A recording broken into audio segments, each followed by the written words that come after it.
Oui, deux petits points. D'abord, les négociations. On l'a dit, Sonia Lebel dépose aujourd'hui des nouvelles offres aux syndicats. On a mis en place une table puis des forums pour être capable de discuter et du monétaire et des conditions de travail. Là, ce qu'on a vu ce matin, c'est que malheureusement, les syndicats de l'enseignement ne sont pas présentés à 9 heures. On a peur que ce soit la même chose pour la santé.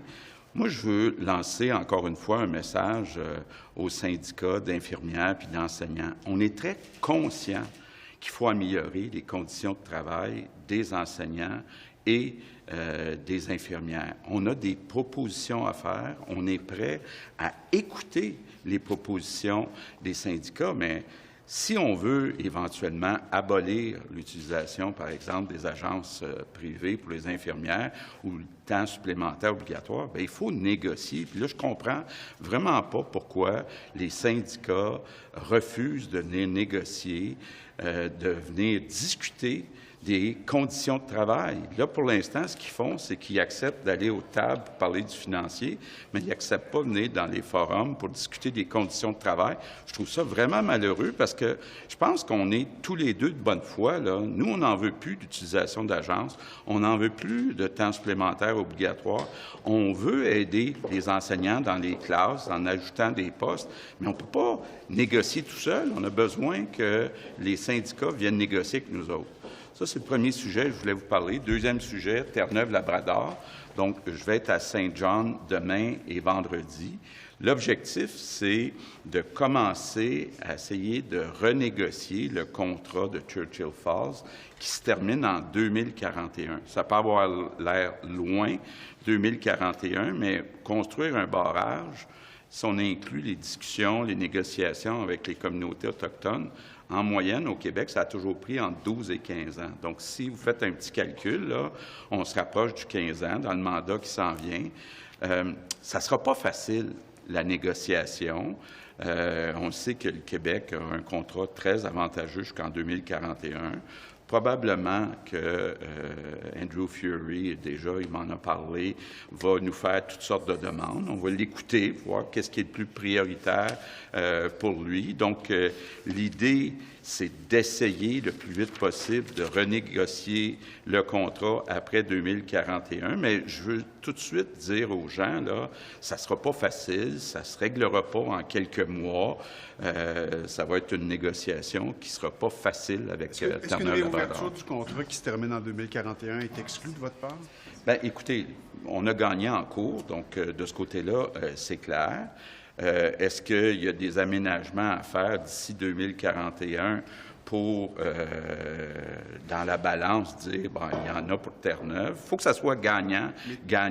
Donc, si ça va dépendre du prix qu'ils nous offrent à partir de 2041, mais s'ils nous offrent un prix très avantageux à partir de 2041, est-ce qu'on est prêt à verser des montants avant 2041? Ça va faire partie de ce qui va être demandé probablement, mais là, il est trop tôt pour répondre à votre question. Je vais d'abord entendre Andrew Furey. Je soupe avec lui demain soir. On va être juste tous les deux pour essayer justement de fixer des paramètres. Puis vendredi, on va être avec les gens d'Hydro-Québec, et de l'équivalent. Les Québécois pour leur dire que ça ne sera plus un aussi bon deal que c'était, là. Ah, bien, écoutez, moi, je m'en vais là pour faire un win-win. Dans le win-win, dans le gagnant-gagnant, ça doit être gagnant pour les Québécois. Est-ce que le Québec a encore les moyens d'exporter de l'électricité? Ah, bien, écoutez, moi, je pense qu'on a des contrats avec New York, entre autres, des contrats qui sont très payants. Bien, on a différents projets au Québec. Là. On travaille avec Hydro-Québec pour voir quelle est la capacité qu'on est capable d'ajouter chez Hydro-Québec. Mais il faut aussi savoir qu'est-ce qui s'en vient du côté de Churchill Falls, puis peut-être même éventuellement de Gull Island. Maternelle 4 ans, vous avez mis votre siège en jeu en 2018. C'est quand c'est un aveu d'échec, M. Legault, parce que, bon, vous dites que vous ralentissez, mais s'il n'y a pas de main-d'œuvre, vous allez être obligé d'arrêter. OK. Bon, moi, j'ai toujours dit, puis je l'avais dit à l'époque, si j'avais à choisir une priorité, c'est l'éducation, c'est la réussite des enfants. Maintenant, si on veut améliorer la réussite des enfants, il faut agir tôt. Il y a 25 des enfants qu'on appelle des HDAA qui ont des difficultés d'apprentissage. Pour eux autres, de commencer à donner des services très tôt, 4 ans, même 3 ans, ce serait idéal, ça multiplie les chances de réussite. Maintenant, actuellement, il y a une pénurie, donc je ne suis pas dogmatique, on est pragmatique. Donc, j'ai toujours l'intention d'offrir à tous les parents qui le souhaitent l'accès à la maternelle 4 ans. Maintenant, il faut tenir compte des réalités concernant les enseignants. Il va en manquer l'année prochaine, l'année suivante, ça prend l'année d'après. Ça prend 4 ans former un enseignant à l'université. Bernard Drainville travaille pour voir si c'est possible d'accélérer ça, de faire ça dans certains cas plus rapidement, peut-être entre autres pour les maternelles 4 ans. Donc, on regarde différentes solutions, mais en même temps, il y a des régions où il y en a des enseignants, donc il y a des régions où on continue d'ouvrir des maternelles 4 ans, puis il y a d'autres régions où il n'y a pas d'enseignants disponibles, puis là, on cherche des solutions alternatives. Votre siège n'est plus en jeu, là. L'objectif d'atteindre des maternelles de 4 ans n'a pas eu un impact sur le manque de main-d'œuvre dans la profession? À s'entêter à vouloir ouvrir des maternelles de 4 ans, on n'a pas justement dépouillé les autres classes des profs? Écoutez, d'abord, il y a aussi un défi d'attirer des éducatrices dans les CPE, dans les garderies. Donc, il y a une pénurie de main-d'œuvre partout dans le monde à cause du vieillissement de la population. Maintenant, on a mis des incitatifs. N'oubliez pas qu'on a augmenté les salaires des enseignants en moyenne de 18 %. Un étudiant qui va étudier pour faire son bac de 4 ans à l'université en éducation reçoit un boni de 20 000 2 500 $ par session, fois 8 sessions, donc 20 000 $. Donc, est-ce qu'il faut en faire plus pour attirer plus? Bien, ça fait partie des réflexions qu'on a. Est-ce que c'est une bonne idée d'avoir un salon de jeu au Centre Bell? Et si oui, quelles seraient les balises à mettre pour s'assurer qu'on protège le public? Oui. Bien, écoutez, c'est le genre de dossier là, où je veux consulter la santé publique. On va faire ça, si on le fait, avec la santé publique. Sur les maternelles 4 ans, est-ce que votre siège est toujours en jeu? Bien, écoutez, moi, ce que je dis, là, c'est que je souhaite que le plus vite possible, tous les parents aient accès à une maternelle 4 ans. Maintenant, comme me dit souvent mon épouse, à l'impossible, nul n'est tenu. Donc, on va essayer de le faire le plus rapidement possible, mais il faut quand même tous comprendre qu'on a une pénurie d'enseignants. C'était une promesse irréaliste. C'était une promesse irréaliste, M. Legault. Est-ce que vous allez économiser des sommes et où allez-vous les aider? En ralentissant le projet des maternelles 4 ans, en l'exposant jusqu'en 2029-30 à la place de cette année, allez-vous économiser des sommes? Le but, en tout cas, c'est sûrement pas d'économiser des sommes. Le but, c'est d'offrir le plus vite possible, avec les enseignants et les locaux qu'on a, des maternelles 4 ans, tous les parents qui en veulent. Je comprends qu'il y a des parents d'enfants de 4 ans qui aiment mieux le CPE parce que le CPE est ouvert 12 mois par année. Les heures d'ouverture, même le jour, sont plus longues.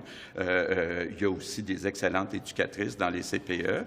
Mais quand un enfant a des difficultés d'apprentissage, une maternelle 4 ans qui est dans une école primaire où il y a des orthophonistes, des orthopédagogues, en tout cas, moi, je trouve que c'est bon pour les enfants. Les demandeurs d'asile aux États-Unis, qu'est-ce que vous en pensez qu'on demande aux demandeurs d'asile éventuellement de s'enregistrer électroniquement avant de pouvoir peut-être aller aux États-Unis? Vous parlez des Mexicains? Oui. Ouais. Des Mexicains ou ceux d'ailleurs qui cherchent à entrer aux États-Unis. Bien, peut-être que ça pourrait inspirer Justin Trudeau, là, mais vous savez que ça relève du fédéral. Moi, ce que je dis, c'est qu'on doit régler ce problème-là rapidement. En attendant, on a dépassé notre capacité d'accueil. Le Québec a toujours accueilli des réfugiés, puis on va toujours continuer d'accueillir des réfugiés. Mais à un moment donné, on a dépassé notre capacité d'accueil. Maintenant, il faut trouver une solution au chemin Roxham, puis c'est à M. Trudeau. Est-ce que M. Poilievre est devenu votre meilleur allié dans le dossier depuis hier? Bien, écoutez, je pense qu'avec l'article, le texte que j'ai publié hier dans le Globe and Mail, j'ai reçu beaucoup de commentaires du reste du Canada qui étaient positifs. Donc, il y a beaucoup de gens qui commencent à voir que ce n'est pas juste un problème pour le Québec, c'est un problème pour le Canada, puis que même si le Canada, le Québec, on a toujours été très accueillants pour les réfugiés, à un moment donné, notre capacité en logement, en soins de santé, en école, moi, je n'accepterai pas qu'un enfant, même si c'est un réfugié, qui ne soient pas envoyés à l'école à chaque jour, là. Donc, à un moment donné, ben, il y a des limites à ce qu'on est capable de faire humainement. Êtes-vous satisfait de la sortie de M. Poilievre? Êtes-vous satisfait? Ben, écoutez, je vois qu'il appuie la position qu'il faut trouver une solution rapidement. Premier, you're leaving for Newfoundland. Yep. There's a fair bit of still resentment in Newfoundland Yep. over the existing Churchill Falls contract. Do you think you can negotiate a contract that will be good for both Newfoundland and Quebec? Do you think it's a kind of a climate that can give a good deal for everybody? Yeah, of course it won't be easy. It will take time. I had the chance to speak with Andrew Furey a few times in the last months, and there's an opening, both sides. Of course, it will have to be a win-win agreement.